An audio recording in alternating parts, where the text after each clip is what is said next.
네, 인사 먼저 드리겠습니다. 네, 안녕하십니까. 네, 예비고일 팀장 김다은이라고 합니다.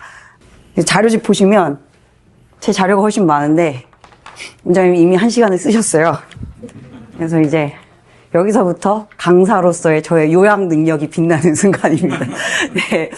네, 그럼 시작해 보겠습니다. 저는 이제 이 학원에서 2012년부터 근무를 했고요. 좀 오랫동안 한 학원에 좀 몸담았고 원장님과도 좀 오랫동안 이제 같이 원장님 밑에서 같이 배우고 일을 해 왔는데요. 이거를 찍었을 때는 애를 낳기 전이었고요. 지금은 지금은 이제 애도 낳았고 또 아이를 낳으면서 사실 처음 강사 생활 맨 처음 시작할 때 학생들도 잘 이해를 못했지만 학부모님들 마음도 사실 잘 이해를 못했어요. 근데 뭐 그렇다고 해서 지금 아직 저희 아이는 초등학교 2학년 정도밖에 안 됐기 때문에 어머님들의 마음을 온전히 다 알고 있다, 이해하고 있다 그렇게 말씀드리기는 아직은 저는 이제 학부모로서의 경험은 좀 부족합니다만 아이가 제 세상의 한 일부분을 구성하면서 제가 맡고 있는 이 아이들이 얼마나 좀 소중한 아이들인지를 좀 1년 좀 더 느끼면서 수업을 하고 있는 것 같아요. 지금 저희 예비고일 팀들이 다 학부모들이에요. 그래서 그런 좀 소중한 아이들을 대하는 것을 좀 굉장히 좀 무겁고 진지하게 받아들이면서도 애들 굉장히 좀 예뻐하시는 선생님들이거든요. 그래서 저희가 이제 이 1년 동안 이 예비고일 친구들을 어떻게 데리고 갈지에 대해서 조금 더 이제 구체적으로 말씀을 좀 드리도록 하겠습니다. 원장님이 좀 거시적인 화두를 좀 던져주셨기 때문에 저희는 이제 구체적으로 이걸 어떻게 실현할 것인지에 대한 문제인데요. 그러니까 아까 말씀하셨던 것처럼 1등급 이어야 된다. 그 다음엔 안 되는 건 안 되는 거다. 이렇게 말씀을 하셨는데 지금 이제 우리가 예비고일을 앞두고 있는 이 시점에서 안 된 이후의 상황을 생각하고 오신 건 아니잖아요. 안 될 것을 되게 만들기 위해서 오신 거 아닙니까? 그죠?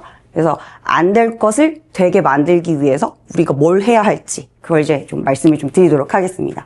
일단 이제 본질에 충실하는 것이 제일 중요하겠죠. 우선 예비고일이기 때문에 수능보다는 좀 내신에 관심이 더 많으실 거라고 생각을 해요. 내신은 요 순서가 중요하다고 생각하시면 됩니다. 우선순위. 문법, 문학, 비문학이에요. 우선순위가 이렇게 됩니다. 문법, 문학, 비문학. 우선순위예요. 뭐가 먼저라고 말씀드렸죠? 문법, 그 다음에요? 문학, 그 다음에 비문학입니다. 근데 이제 우선순위는 그런데 뭐 하나가 뭐 더 중요하고 덜 중요하다 그 말씀은 아니에요. 우선순위의 문제입니다. 내신에 있어서 문법이 가장 우선순위가 됩니다. 왜냐하면 실제로 고1에서 고1 문항들을 살펴보면요. 요 주변 학교들의 뭐 중동이든 뭐 숙명이든 기출문제들을 살펴보면 50%가 문법이에요. 50%. 거의 절반 가까이 문법 문제가 출제되고 그 다음에 이제 그 나머지들을 문학, 뭐 화법작문 내지는 이제 뭐 모의고사, 학력평가에 있는 모의고사 비문학 지문을 가지고 오는 식으로 문제들이 출제가 되기 때문에 일단 문법이 제일 중요하고 그 다음에 이제 문학. 문학은 고1 국어 교과서뿐만 아니라 그 이외에 어떤 부교재들도 굉장히 좀 많이 쓰시기 때문에 그래서 아는 작품들이 많으면 많을수록 좀 유리한 거고 그 다음에 비문학은 기본적인 어떤 독해력의 측면에서 좀 중요하다고 볼 수 있고 또 내신에서도 비문학이 아예 안 나오지 않아요. 보통 이제 학력평가 뭐 몇 년부터 몇 년까지 이거 출제할 테니까 이거 니네가 알아서 공부해와라 이런 식으로 좀 출제가 되거든요. 학교 선생님들이 뭐 비문학을 그걸 가지고 하나하나 다 수업을 해주시지는 않는 경우가 많습니다. 자 어쨌거나 그걸 어떻게 해나갈 것이냐. 제가 일부러 예쁜 사진 안 넣었습니다. 일부러 예쁜 사진 좀 열정을 좀 보여드리고 싶어서 예쁜 사진 안 넣었는데 이제 그런 질문을 많이 하세요. 지금 여름방학 때 중등 문법을 정리하는 게 우선인가요? 고등 문법을 선행하는 게 우선인가요? 그거 이제 많이 물어보시는데 경계가 없습니다, 사실은. 경계가 없어요. 그러니까 중등 문법에서 했던 내용이 결국은 이제 고등 문법의 내용으로 그대로 이어지는 거기 때문에 경계가 없고, 그래서 중등 문법을 정리한다, 그게 아니라 고등 문법에 필요한 기초를 닦아 나간다, 체계를 세워간다, 그렇게 생각을 하셔야 될 것 같고, 그러니까 저는 이제 예비고일 과정에서 우리 친구들이 뭐 문법이든 문학이든 어떤 비문학에 있어서의 기본적인 개념이든지 간에 지금 해야 되는 것은 서랍을 만드는 거예요. 머릿속에 서랍을 만드는 게 제일 중요합니다. 제가 이제 저랑 한 5월까지만 딱 수업하고, 내지는 저랑 내신 수업만 하고, 제 다른 예비고일 학원 갔다가, 이제 고1 지금 돌아다니다가, 이제 대치동에서 돌아다니다 보면 애들이 다 만나요. 저쪽에 이제, 저기, 김태환 스시. 왔다 갔다 하다 보면은 애들이, 오, 선생님! 하고 만나고, 애들이 이렇게 저희 학원 이렇게 지나가다가, 이렇게 현수막을 이렇게 보고 있어요. 현수막을 이렇게 보고 있다가, 제가 이렇게 딱 나오면, 오, 선생님 아직도 계시네요. 되게 자주 만나는데, 그 친구가 이런 얘기 하더라고요. 이게 이제, 다른 고등부 학원, 예비고일 학원 이제 다녔었는데, 그 친구는, 국어학원을 2개를 다녔었대요. 예비고일 시즌에. 그 친구도 되게 많아요, 사실. 국어학원 2개 다니는데, 선생님, 저 많이 다니긴 많이 다녀서 머릿속에 뭐가 많긴 한데 이게 지금 정리가 안 된 것 같아요. 라고 말을 하더라고요. 그러니까 이게 미시적인 어떤 작품 정리라든지 뭐 이렇게 개념이나 뭐 지식 같은 것들을 굉장히 많이 넣긴 넣었는데 이게 정리가 안 되는 거예요. 그러니까 머릿속에 서랍이 안 만들어진 겁니다. 근데 그 서랍을 만드는 작업이 저는 예비고일에서 제일 중요하다고 생각하고, 뭐든지 많이 밀어넣는 수업보다는 그걸 체계적으로 잘 잡아줄 수 있는 그 수업과 커리큘럼, 그리고 그런 어떤 체계를 가지고 있는 강사의 가이드가 굉장히 중요하다고 생각을 하고요. 문법에 있어서는 그게 특히 좀 중요하다고 생각을 합니다. 그래서 이제 연결해서 도약으로 가는 그런 어떤 서랍을 만드는 과정을 제가 이제 3과정 여름방학 때부터 시작해서 우리 친구들 11월, 12월, 또 1, 2월까지 계속 쭉 문법으로 좀 데리고 갈 거고요. 그 다음에 이제 수업을 할 때 기본적으로 기출 베이스입니다. 그러니까 요 강남권 기출. 강남권에서 어떤 식으로 문제가 출제되고 있는가. 휘문에서 어떤 문제가 출제가 됐고, 중동에서, 숙명에서 어떤 문제가, 경기에서 어떤 문제가 출제됐는지 그 기출 베이스를 바탕으로 수업을 합니다. 우리 친구들 요새 똑똑하기 때문에 제가 개념만 얘기해주면은 그냥, 다 아는 얘기하고 있네, 그러고 있어요. 근데 무슨 고, 몇 학년도, 몇 학기, 기말고사에서 요런 거 물어봤어. 그러면 그때부터 귀가 탁 뜨이기 시작해요. 우리 친구들 진짜 똑똑하거든요. 그래서 이제 기출 베이스로 딱딱딱 짚어주고, 과제도 테스트도 기출 베이스로 수업이 진행이 될 겁니다. 그건 문학도 마찬가지고요. 근데 이제 제가 이제 문법 담당이기 때문에 문법을 조금 더 자세하게 말씀드리는 겁니다. 여기 이제 보시면 7, 8월에 문법 커리큘럼을 이렇게 이제 정리를 좀 해놨는데요. 보시면은 어머님들 그 중등 문법에 대한 좀 이해가 있으신 어머님들은 좀 아실 만한 내용이긴 하지만 이게 중학교 1학년 때 나온 거거든요. 그 다음에 요 친구들이 중학교 2학년 때 나온 거고요. 그 다음에 요 친구가 이제 3학년 때 나옵니다. 3학년 때 대체로 거의 대부분 2학기에 많이 나오는데 여기서 애들이 진짜 많이 틀리고 되게 많이 어려워해요. 중 1, 2, 3. 그 다음에 요거는 원래 이전 중등 과정에선 있었는데 지금 중등 과정에선 이게 빠져 있어요. 근데 이제 이게 필요하긴 합니다. 근데 지금 보시면 뭐 이거 전부 다 중학교 거 아니야? 이렇게 생각하실 수 있는데 이게 결국 고등학교 1, 2학기에 또 나옵니다. 고등학교 1, 2학기에 또 나오기 때문에 중등 내신과 고등 내신을 따로 분리해서 볼 수가 없는 거예요. 그리고 안타깝게도 여기 지금 현재 우리 중3 친구들 중등 과정에는 얘가 빠져 있거든요. 근데 빠져 있는데 중요합니다. 요걸 모르면 이 뒤에 나오는 한글 맞춤법, 표준 발음법 중학교 수준으로밖에 못해요. 요걸 모르면 요 뒤에 나오는 문법 요소라고 해서 뭐 사동, 피동이라든지 높임, 시제 같은 거 하나도 못 건드립니다. 그리고 이제 중동 같은 경우에는 이게 실제로 교과서에 나오진 않거든요. 교과서에 중등 교과서에서도 고등 교과서에서도 물론 고2 문법으로 올라가면은 나중에 다시 나오는 거긴 하지만 일단 중등 교과서, 고1 교과서, 공통국어에서는 요 부분이 안 나와요. 근데 이제 선생님들이 이걸 뭘로 주냐면 프린트로 줍니다.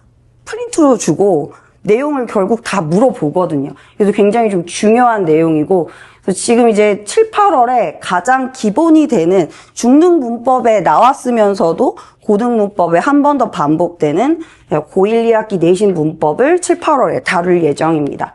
그 다음에 이제 요 내용, 그러니까 결국 요게 사실은 고1 교과서에 나오는 내용이거든요. 1학기 교과서에 나오는 내용인데, 요 1학기 교과서에 나오는 내용을 앞부분에서 한번 하고 난 다음에 여름방학 때 한번 하고 난 다음에 10월에 3주 문법 특강으로 요거 내신 실전으로 문법만 쫙 가지고 갈 거예요. 내신 실전으로 문법만 쫙 가지고 가고 문법만 3시간 동안 3주 수업을 들을 거예요. 그러니까 요 문법을 하고 나면 요거 특강 하나 듣고 나면은 이제 요 1학기 문법은 내가 조금 이제 좀 자신감을 갖고 갈 수 있는 그런 특강으로 좀 준비가 되어 있고요.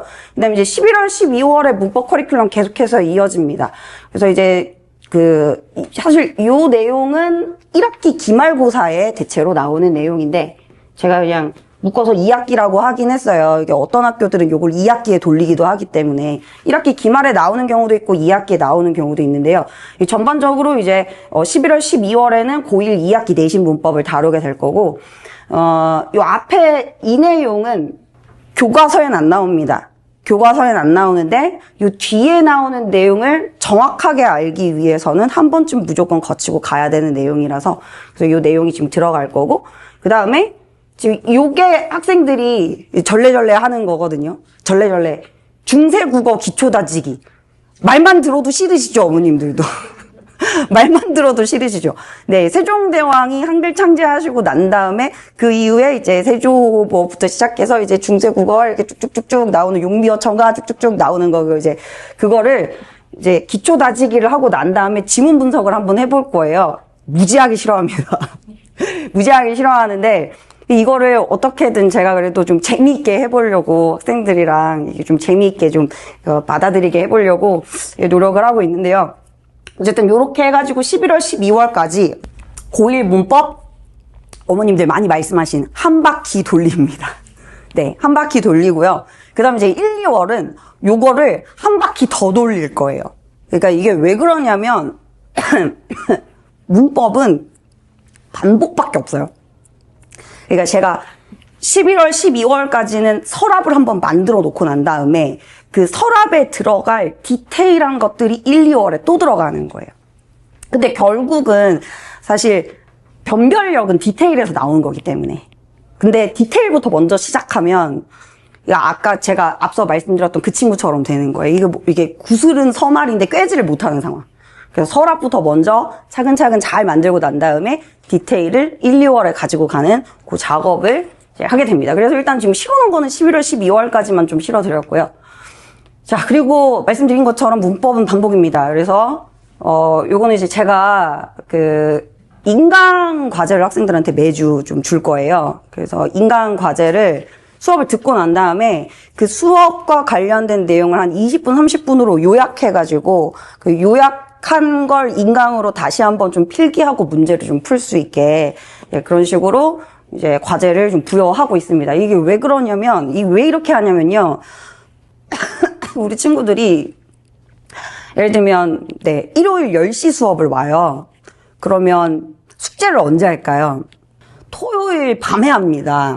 네. 그쵸? 그러니까 제 마음은 일요일에 좀 끝나고 난 다음에 가서 좀 보고 그러면 얼마나 좋아요. 그렇죠? 어머님 생각도 그러시죠? 바로 하면은 좀 덜 까먹고 그럴 텐데 수업 듣고 난 다음에 난 공부했어. 그러고 이제 계속 이렇게 물론 바쁘죠. 우리 애들 얼마나 바쁩니까? 뭐 이것도 하고 영어도 하고 수학도 하고 막 이것도 저거 과학도 저거 하고 난 다음에 그 다음에 이제 토요일 저녁이 되면 맞다 국어. 맞다 국어 이렇게 되는 거예요.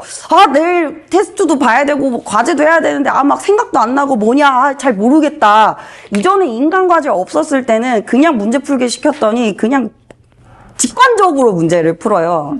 직관적으로. 이게 문법은 지식이고, 정확하게 이렇게 체계를 갖춰서 가야 되는데, 직관을, 이건 이건 것 같아, 저건 저건 것 같아, 이렇게 해버리니까, 아, 이거 안 되겠다. 좀 꼼꼼하게 하려면 인간과제를 해야 되겠다 해서 제가 인간과제를 좀 매주 복습과제로 주고 있습니다.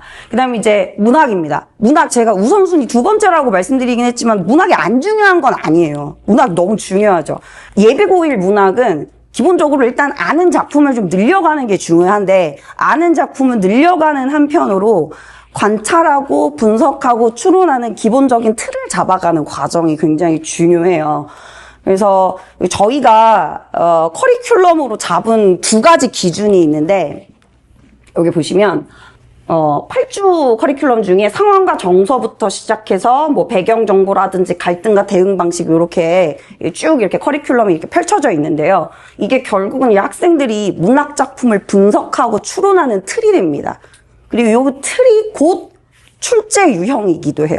그래서 그 출제 유형을 바탕으로 문학 커리큘럼을 저희가 이제 설정을 해놨고요. 그 다음에 각각의 어떤 그 출제 유형, 그 분석 틀을 좀 잘 연습해 볼 수 있는 대표적인 작품들이 있어요. 근데 그 대표적인 작품들을 전부 다 고1 교과서, 구종 교과서에서 뽑아가지고 다 넣어놨습니다. 그래서 고1 구종 교과서를 바탕으로 지금 요 주변에 제일 많이 채택한 그 교과서가 천재교육의 김수학 선생님, 매스킴 선생님의 죄송합니다. 웃기려고 했는데 안 웃기셨네요. 그래서 이제 그 김수학 천재교육 교과서가 일단 위주가 좀 되고요. 그 외에도 사실 우리 교과서에 안 실려 있어도 다른 교과서의 외부 지문들이 이제 문제가 출제되는 경우가 많기 때문에 그래서 이제 교과서 수록 현대 문학 작품을 바탕으로 이제 7, 8월 커리큘럼이 구성되어 있습니다. 그래서 이 학생들한테는 사실 처음 보는 작품들이잖아요. 그래서 그 처음 보는 작품들을 바탕으로 이걸 어떻게 분석하는지 요거를 이제 학생들한테 좀 보여드리면서 이제 작품 분석 훈련을 좀 하게 될 거고요. 그 다음 페이지 보시면 9월부터 11월, 12월은 고전 문학으로 갑니다. 이게 예비 고1들이 걱정하는 또 다른 한편의 그 영역이 바로 고전이거든요. 아까 제가 미리 그 질문지를 받았었는데 고전 산문 어떻게 공부해야 되냐 거기에 대한 질문을 주시는 어머님이 계셨어요. 근데 고전 산문이든 고전 음문이든지 간에 제일 중요한 건 일단 장벽을 뛰어넘는 거예요. 어휘의 장벽이 있고요. 배경 지식의 장벽이 있습니다. 그 어휘와 배경 지식의 장벽이 이게 서랍 안에 잘 정리가 되고 나면 사실은 고전이 훨씬 더 쉽습니다. 현대문학보다도. 왜 그러냐면 현대문학은 표현법 다양하죠. 주제 유형 다양하죠. 굉장히 좀 다양하게 펼쳐져 있는 데 비해서 고전 시가라든지 고전 산문은 표현법이나 주제 유형이나 여러 가지 측면에서 배경 지식 측면에서 자주 나오는 단어들이나 이런 측면에서 좀 반복적으로 나오는 부분이 있어요. 그래서 그 반복적으로 나오는 걸 서랍에다가 잘 정리를 해주고 대표적인 어떤 작품들을 딱 보여주고 난 다음에 그 다음에 다른 작품들로 좀 디테일을 넓혀나가면 학생들이 대표 작품을 좀 공부하고 나면 이 다음에 배우는 작품들은 이거 내가 어디서 본 것 같은데 라는 느낌을 받게 됩니다. 이게 고전 시가, 고전 산문들의 좀 특징이에요. 그래서 그 작품들을 막 산발적으로 막 이렇게 많은 작품을 보는 게 중요한 게 아니라 대표 유형을, 대표 작품을 잘 정리해서 들어가는 게 중요한데 이제 9월부터 12월 또 1, 2월까지 그 작업을 저희가 좀 하게 될 거고요. 그래서 1, 2월에는 조금 더 양치기가 들어갈 거예요. 1, 2월에는 시조 사실 3월 올라가기 전에 100작품에서 150작품 정도는 시조 보고 들어가야 되거든요. 왜냐하면 시조가 외부 지문으로도 진짜 많이 나옵니다. 가르쳐주지도 않고 선지로 나오는 경우가 많아요. 그래서 그런 것들을 좀 잘 체크를 해야 되는데 그래서 9월부터 12월은 전체적인 어떤 체계를 잡아주는 그런 과정을 거치게 됩니다. 그리고 이제 내신 문학이면서 또 수능 문학에서 중요한 게 결국 이제 문학을 어려워하는 친구들이 공통적으로 하는 얘기가 있어요. 그리고 어머님들도 굉장히 많이 하시는 얘기인데 선생님 우리 애는 공감이 안 된대요. 이 말 진짜 많이 하시거든요. 선생님 저는 공감이 안 돼요. 이 자식이 여기서 왜 이 감정을 느끼는지를 저는 공감을 못 하겠어요. 근데 안타깝게도 수능 문학이나 내신 문학, 시험이라는 장르에 나오는 문학은 공감을 할 필요가 없어요. 공감이 아닙니다. 그래서 제가 이제 이 친구한테 뭐라고 얘기해 주냐면요. 공감이 안 돼요 라고 말하는 친구한테 너는 공감을 못하는 게 아니라 상식이 없는 거야. 커먼 센스죠. 커먼 센스. 그러니까 이게 이 상황에서 이 맥락으로 넘어가는 거를 애들이 데이터가 없다 보니까 이해를 못하는 거예요. 그건 공감의 영역이 아니에요. 공감의 영역이 아니고 많이 관찰하고 많이 분석하고 많이 데이터를 쌓는 수밖에 없습니다. 근데 그게 안 쌓여 있기 때문에 이 공감이 안 된다고 얘기하는 건데 그거를 이제 좀 디테일하게 잘 잡아주면서도 유형으로 정리를 해주는 작업이 필요하고 일단은 관찰부터 좀 꼼꼼하게 시키는 훈련을 좀 할 거예요. 관찰을 잘 안 하는 친구들이 많거든요. 그냥 슬렁슬렁. 뭘 봐야 되는지, 상황과 정서를 관찰하기 위해서는 시간적인 배경, 공간적인 배경, 그 다음에 어떤 행동을 하고 있는지, 뭘 봐야 되는지를 좀 디테일하게 체크리스트를 주면서 관찰시키는 훈련을 할 거고요.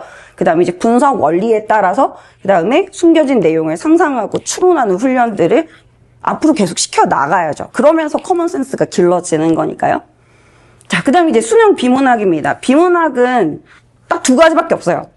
많이 알고 생각해보는 거. 많이 아는 친구가 중요해요. 최근 비문학 수업 트렌드가 요쪽으로 가는 경향들이 있어요. 요쪽으로.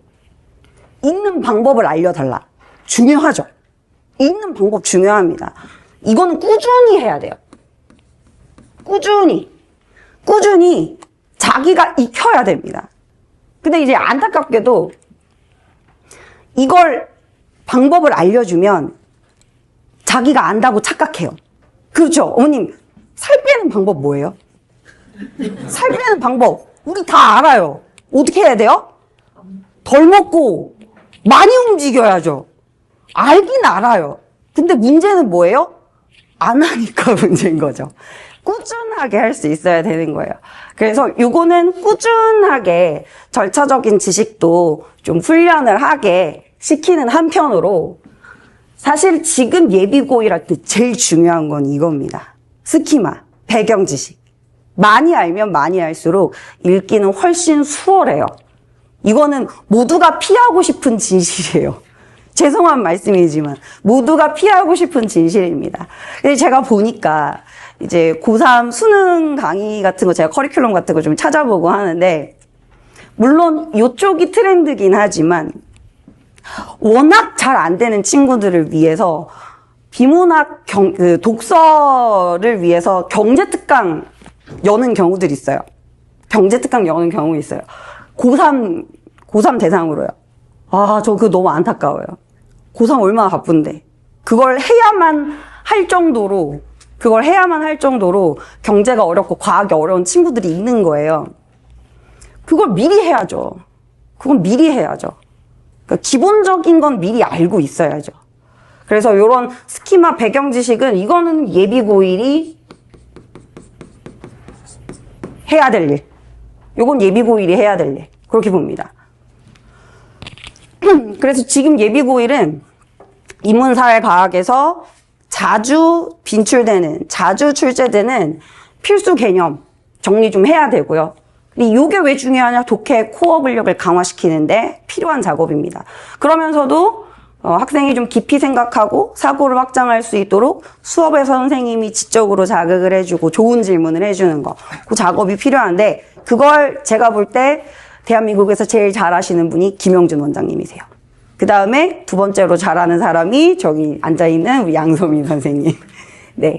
그래서 저희 비문학 수업이 크게 두 가지로 나뉘거든요. 원장 직강반에 비문학 수업이 있고, 그 다음에 이제 수능 코칭반에 양소민 선생님 수업이 있어요. 그래서 이렇게 비문학 수업은 진행이 된다는 거 말씀을 좀 드립니다. 그리고 이제 말씀드린 것처럼 꾸준히 좀 혼자 하는 것도 필요하기 때문에, 스스로 독해의 과제를 부여하고요.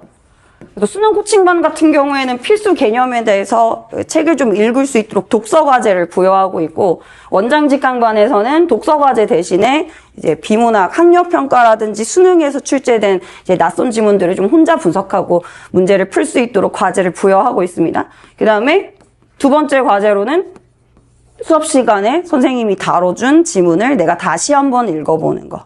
그래서 학생이 좀 복습 과제를 좀 더 잘 수행할 수 있도록 선생님 수업을 그대로 옮긴 독해 설명서도 제공합니다. 요 꼼꼼하게 다시 읽고 요 과제를 좀 수행할 수 있도록 하고요. 그 다음에 요 꼼꼼하게 제대로 다시 읽었는지 이 독해가 제대로 되고 있는지를 확인하기 위해서 변형 문제를 출제하고 있습니다. 테스트에서요.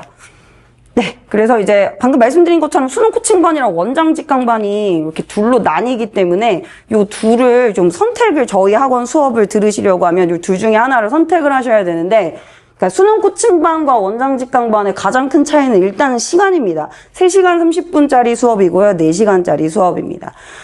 수능 코칭반은 조금 더 이제 밀착 코칭을 컨셉으로 하고 있어요. 그래서 밀착 코칭을 컨셉으로 하면서 그 다음에 비문학을 준비하기 위해서 아직까지는 그래도 좀 더 시간이 있을 때 좋은 책을 좀 읽고 싶다. 그래서 이 독서에 대한 좀 수요가 있어요. 그래서 이 독서와 비문학을 좀 연결하는 그런 수업이 수능 코칭반에 마련이 되어 있습니다.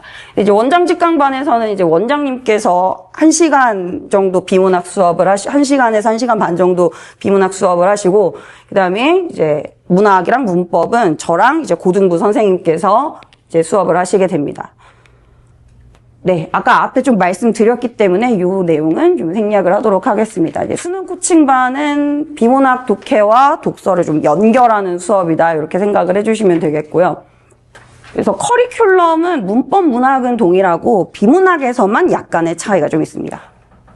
네, 수능 코칭반에서 지정한 도서 요렇게 4가지가 있고요.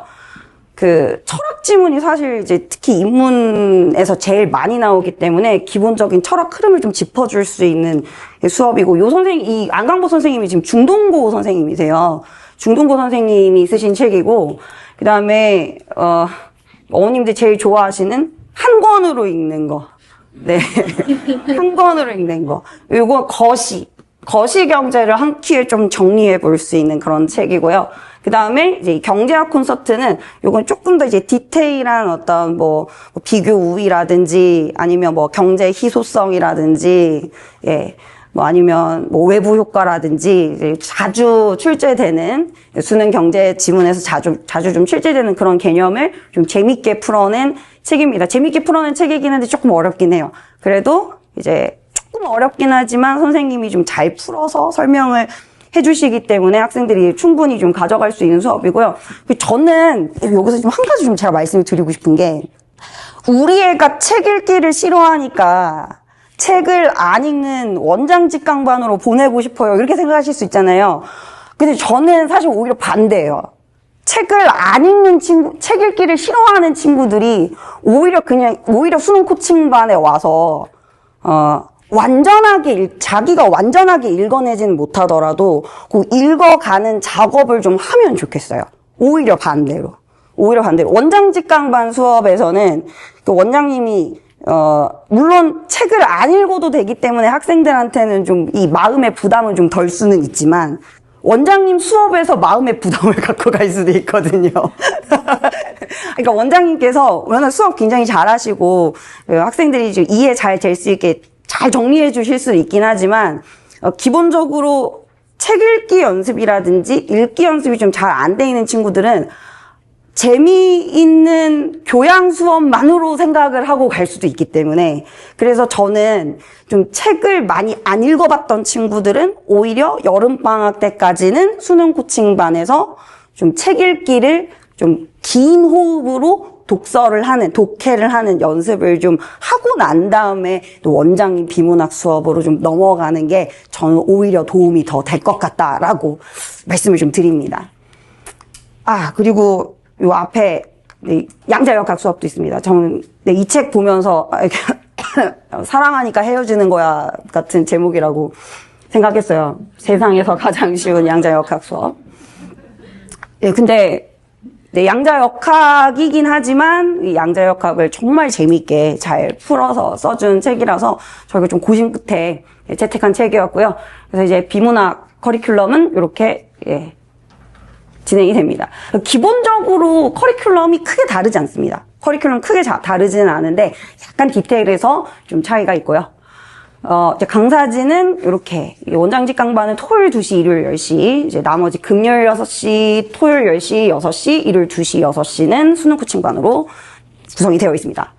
그다음에 이제 학생 관리 면에서 원장직 강반보다 수능 코칭반이 조금 더 디테일하게 학습 관리를 좀 진행을 하고 있어요. 수능 코칭반 테마 자체가 세밀한 학습 관리를 모토로 하고 있기 때문에 그래서 이제 담임 강사 성적 관리라든지 뭐 1대1 코칭이라든지 학부모님 상담 전화나 클리닉은 동일하게 진행이 되지만 수능 코칭반은 기본적으로 이제 소규모 강의를 저희 소규모 강의로 진행을 할 예정이고요. 그 다음에 이제 선지 분석 노트라는 것이 있어서 그 선지 분석 노트를 선생님이 좀 꼼꼼하게 하나하나 좀 체크하는 그런 과정이 수능 코칭반에는 들어가 있습니다.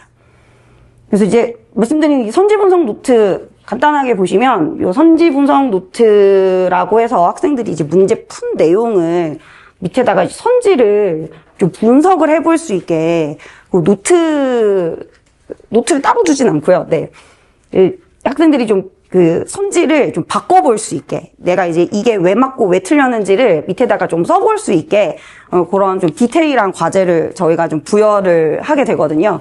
그래서 이 분석한 걸 바탕으로 얘가 완벽하게 혹은 그냥 대충 혹은 재분석을 해야 되는 상황인지를 좀 꼼꼼하게 첨삭을 하는 것이 이제 수능 코칭반에서 이루어지는 학습 관리입니다.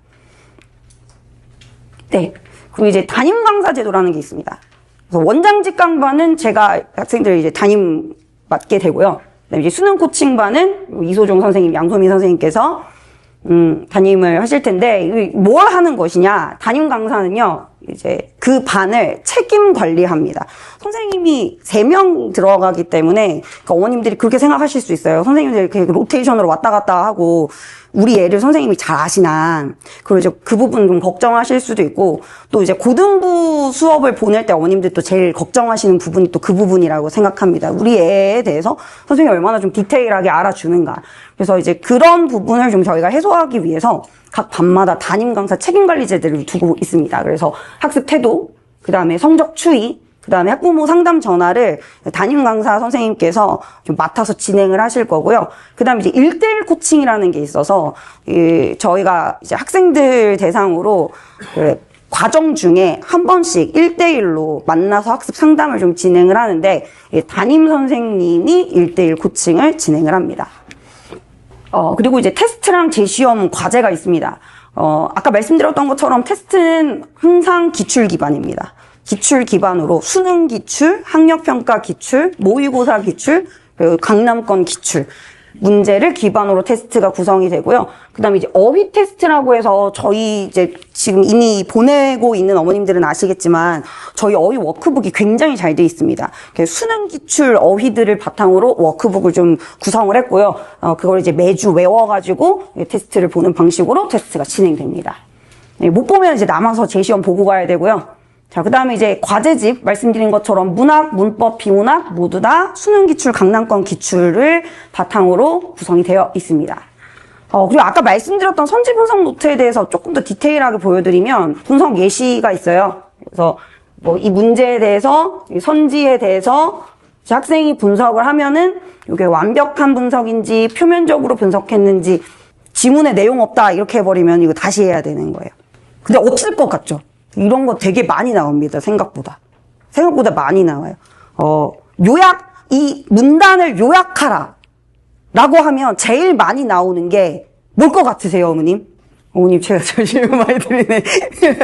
문단을 요약하는 과제를 줘요. 애들이 제일 많이 하는 게 밑줄 치고 화살표를 넣어놔요. 진짜 많이 합니다. 그래서 조금 이제 더 디테일하게 할 수 있게 저희가 좀 학생들한테 이제 계속 가이드라인을 줄 거예요. 처음부터 이렇게 잘 하진 못할 거라고 생각합니다. 그래서 계속 좀 디테일을 좀 부여하고 이렇게 좀 더 써봐라 여기 연습을 시키면은 조금 더 나아질 거라고 생각하고 요 선지 분석 노트를 시키는 이유가 앞으로 공부하는 습관을 좀 들여주고 싶어서예요. 앞으로 공부하는 습관. 양치기로 문제만 많이 푸는 게 아니라 내가 맞은 문제든 틀린 문제든 오답선지, 정선지에 대해서 내가 확실하게 알고 근거를 찾을 수 있는 그 훈련을 좀 시키고 싶어서 저희가 이제 분석 노트를 학생들한테 좀 부여를 하게 되었습니다. 그 다음에 이제 과제가 제대로 안 돼 있으면 가급적이면 남아서 다 하고 가게 시킬 건데, 애도 워낙 바빠가지고 다음에 학원이 있는 경우 자, 그런 경우에는 이제 주중에 다시 돌아와서 과제 재검사를 받도록 하고 있습니다. 그리고 1대1 코칭은 쉽게 말씀드리면 여름방학 때 한 번 불러서 한 30분에서 1시간 정도 선생님이랑 이제 앞으로 어떤 공부를 해나가야 되는지 전체적인 큰 그림을 좀 그려주고, 그리고 이 학생이 부족한 부분을 바탕으로 네가 지금 언제 어떤 공부를 해나가야 되는지를 좀 잡아주는 그런 과정을 겪는 게 1대1 코칭이고요.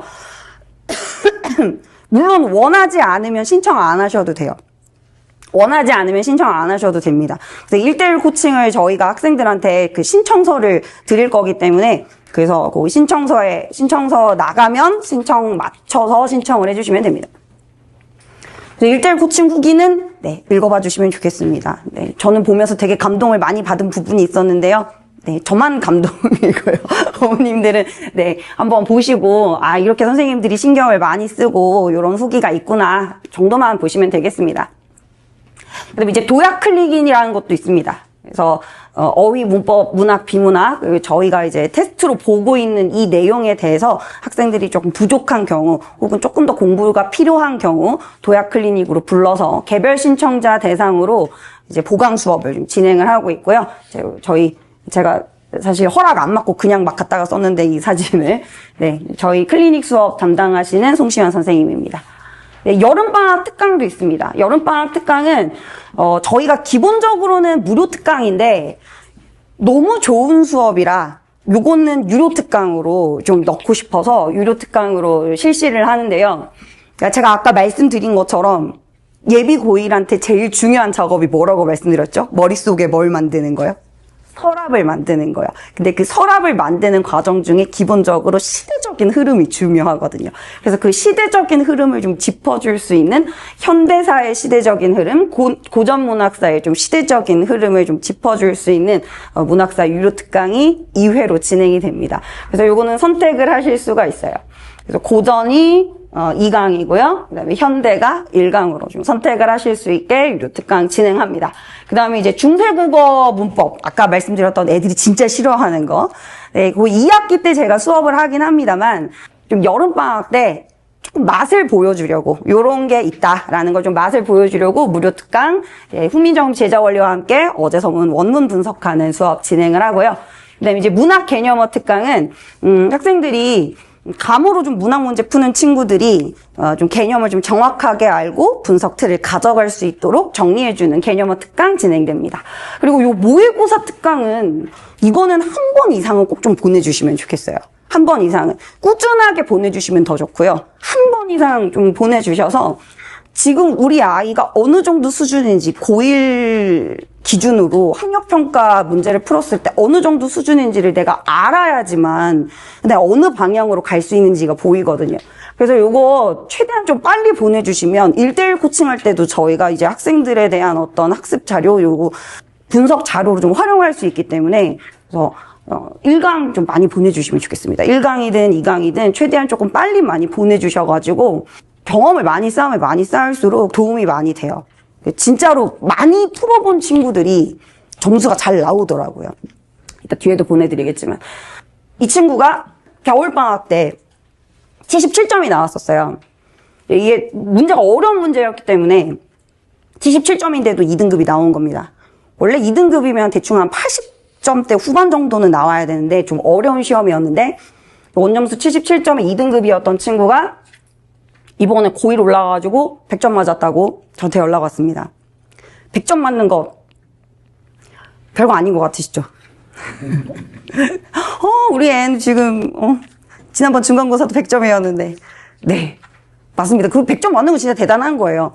지금 중학교 100점도 사실 대단한 건데 이거 3월 학평 성적표에서 100점 받은 거는 이 학생이 앞으로 자기 성적에 대한 자신감을 갖고 갈 수 있는 굉장히 중요한 기점이거든요. 그래서 진짜 칭찬 많이 해줬어요. 100점 받은 친구. 근데 아마 이렇게 생각하실 수 있어요. 얘 원래 2등급이었고. 그럼 좀 하면 1등급 되는 거 아닌가? 이 친구도 그렇죠? 근데 이런 친구도 있어요. 이런 친구도 있어요.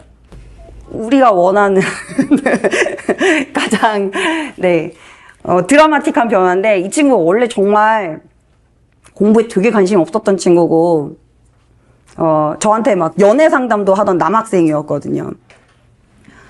근데 제가 물어봤어요. 3월에 너 점수 얼마 나왔니? 몇 등급이야? 거의 2등급이에요. 그러는 거예요. 그래서 저는 거의 2등급이라길래 2등급인 줄 알았어요. 근데 알고 보니까 한 문제 더 맞으면 2등급이었던 거예요. 어쨌든 3등급이긴 한데, 근데 이 친구가 굉장히 노력 많이 했습니다. 이 겨울쯤에 한번 이렇게 이 친구에게 한번 모멘텀이 와가지고 굉장히 좀 꾸준하게 노력을 좀 했었고, 그래서 83점에 3등급 나왔었고요. 그리고 이 친구도 굉장히 노력 많이 한 친구예요. 처음 겨울방학 때 모의고사 특강 처음 들었을 때 5등급 나왔었는데, 여기 지금 잘못 나왔습니다. 1과정이 아니라 5과정인데요. 5과정이 11월, 12월입니다. 11월, 12월. 그래서 1년 동안 꾸준하게 좀 노력을 했던 친구들이 이렇게 좀 좋은 결과들 가져가고, 그 다음에 지금 이제 3월 제가 물어봤었는데, 점수는 얘기 안 하고 그냥 1등급이라고만 하더라고요. 근데 이제 점수가 제가 정확하게 안 나와가지고 여기다가 실을 수는 없었지만, 그래서 이렇게 좀, 학생들이 열심히 해나가고, 저희도 정말 열심히 해나가는 그런 이야기들을 좀 계속 만들고 싶습니다. 지금 이제 가면 갈수록, 입시 제도는 지독해져 가는데, 저는 더 지독해질 겁니다. 저희는 더 지독해질 거예요. 그래서 저희 지독한 강사들 소개해 드리겠습니다. 아까 원장님 보셨고요. 이제 다른 선생님들 잠깐 나오셔가지고 인사 한번 하시겠습니다. 이제 다 왔습니다, 어머님. 네. 안녕하십니까. 저는 3과정 독서 연계 비문학 수업을 맡은 양소인 강사입니다. 네, 학생들 배경 지식 많이 넓힐 수 있도록 최선을 다해서 그리고 재미있게 수업 진행하겠습니다. 감사합니다. 안녕하십니까. 저는 이제 3과정 때 학생들 문학 담당하게 된 이소종 강사입니다. 아이들 최대한 꼼꼼하게 잘 가르쳐서 아이들이 이제 고등학교 올라가서 좋은 성적 받을 수 있게끔 그거 열심히 신경 쓰면서 아이들 가르치도록 하겠습니다. 잘 부탁드립니다. 안녕하십니까. 이번에 김영중공원에서 클리닉 담당하고 있는 송시환 강사라고 합니다. 저 같은 경우는 이제 정규 수업에는 들어가지 않지만, 저 같은 이제 재시험이라던가, 이제 남아서 하는 1대1 첨삭이라던가, 이 부분에서는 제가 아이들과는 아마 1대1로는 가장 좀 가깝게 있을 수 있는 강사다 생각을 해서, 좀 더 아이들 개개인에게 조금 더 고민도 듣고, 좀 더 다가가는, 그래서, 더 도약할 수 있는 그런 아이들 성적 만들어내도록 열심히 노력하겠습니다. 감사합니다. 원장 직강반 문학 담당하는 조팀장 전용준입니다. 감사합니다. 빈강이실에서 그 고등부는 시험 범위가 엄청나게 많지 않습니까? 그래서 보강 영상을 막 찍다가 딱 연락받고 바로 내려왔습니다. 열심히 하겠습니다. 감사합니다. 바로 올라가요. 그 전에 질문을 제가 받은 게 있었어가지고, 그 질문 좀 답변 좀 드리면서, 혹시 개별 질문 있으시면은, 개별 질문 답변을 좀 드릴 텐데, 일단 첫 번째 제가 받은 질문이 고1 고전산문 공부 어떻게 해야 되냐. 아까 말씀드린 것처럼 서랍 잘 정리하는 거. 배경 지식 잘 미리 정리해서 장벽 낮추는 거. 그게 지금 예비 고1이 해야 될 고전산문 공부고요. 그 다음에 고등 입학 전에 국어가 어떤 걸 준비하면 좋을까요? 중등 국어 문법 정리, 고등 국어 문법 예습, 문학은 어떤 걸 공부하면 좋을지. 자, 다시 한번 정리해드리면 중등 문법이랑 고등 문법은 차이가 없어요. 그거를 따로 분리할 수가 없고요. 그걸 정리하고 가는 게 아니라 고등 문법을 위해서 기초를 잘 깔아가면서 서랍을 잘 만들어 나가는 과정. 그게 중요하고요. 그 다음에 문학은 뭘 공부해야 되냐? 일단 기본적으로 고1 국어교과서, 고2 문학교과서. 거기 나오는 수록작품 위주로 분석 틀 준비해 나가는 거 준비하시면 되고요. 그 다음에, 요거 질문 이렇게 나왔습니다. 소위 말하는 고등학원으로 바꿀지 고민입니다. 네, 이 질문 나왔는데요. 아마 여기서 소위 말하는 고등학원을 이야기하실 때 고등학원이라고 고등학원이라고 뭐 한 명, 두 명 앉혀놓고 하는 그 고등학원 얘기하시는 건 아닐 거잖아요. 그죠? 그 이제 유명한 일타 선생님. 일타 선생님으로 바꿀지 고민입니다. 첫 번째 답변은요. 저희도 고등학원입니다. 저희도 고등학원입니다. 근데 이제 아무래도 이 질문을 하신 어머님께서는 저희 중등학원으로 보내고 계신 어머님이실 것 같아요. 그래서 이제 한 번쯤 바꿔줄 시기가 되지 않았나라고 생각을 하셔서 이런 질문을 하신 것 같은데, 물론 이제 저희가 고등도 있고 중등도 있는 학원이고, 지금 이제 중3부터 시작해서 제가 또 내신 수업, 중3 내신 수업 담당하고 있고, 그래서 이제 중등 강사라고 생각을 하실 수 있는데, 근데 이제 저는 그렇게 생각해요. 지금 현재 이제 예비고일한테 제일 필요한 수업은 위에서 내려다보고 끌어올리는 수업이 아니라 얘가 지금 뭘 모르는지를 정확하게 아는 사람이 밀어 올려주는 수업이 저는 제일 중요하다고 생각합니다. 일단 고등 강사도 고등 강사만의 강점이 있고, 그 다음에 중등부터 고1, 고2, 내신, 그 다음에 수능 문법까지 다 알고 관통하고 있는 저 같은 사람. 저 같은 사람의 강점. 우리 선생님들의 강점도 저는 분명히 있다고 생각해서, 끌어올려주는 수업, 혹은 같이 밀어 올려주는 수업, 요 두 개의 차이라고 저는 생각을 해요. 그래서, 우리 아이에게 어떤 수업이 더 필요할지, 그걸 이제 어머님들께서 선택을 하시면 좋을 것 같고요. 그 다음에 이제 네 번째 질문은, 쉬는 시간과 점심시간에도 책을 읽으려고 도서관에 갈 정도로 독서를 좋아하는데, 대단하네요. 글을 쓰면 내용이 부족하고, 앞뒤 말이 맞지 않는 학생의 경우, 서술형 수행평가 점수, 항상 최하점. 어떤 방법으로 개선을 해야 할지. 이거는 이 친구가 뭘 읽는지를 알아야 돼, 일단. 뭘 읽는지. 그러니까, 독서를 좋아해도 판타지류를 좀 좋아하는 친구들도 있고, 또 소설류 좋아하는 친구들도 있고, 또 뭐 어떤 비문학류 좋아하는 친구들도 있고, 저는 이제 모든 독서는 다 좋고 필요하다고 생각합니다. 좋고 필요하다고 생각하는데, 근데 이제 수능국어나 어떤 그 고등국어의 그 소위 말하는 아까 제가 말씀드렸던 커먼센스, 상식, 논리적인 어떤 훈련, 그걸 훈련하기 위해서는 판타지 소설은 사실 좀 독이에요. 왜냐하면 비약이 너무 심해요. 논리적인 비약이나 도약이 너무 심하고, 그렇기 때문에 조금 구조화가 좀 안 되는 측면이 있어서 이 친구가 어떤 책을 읽는지를 일단 좀 알아야 되고요.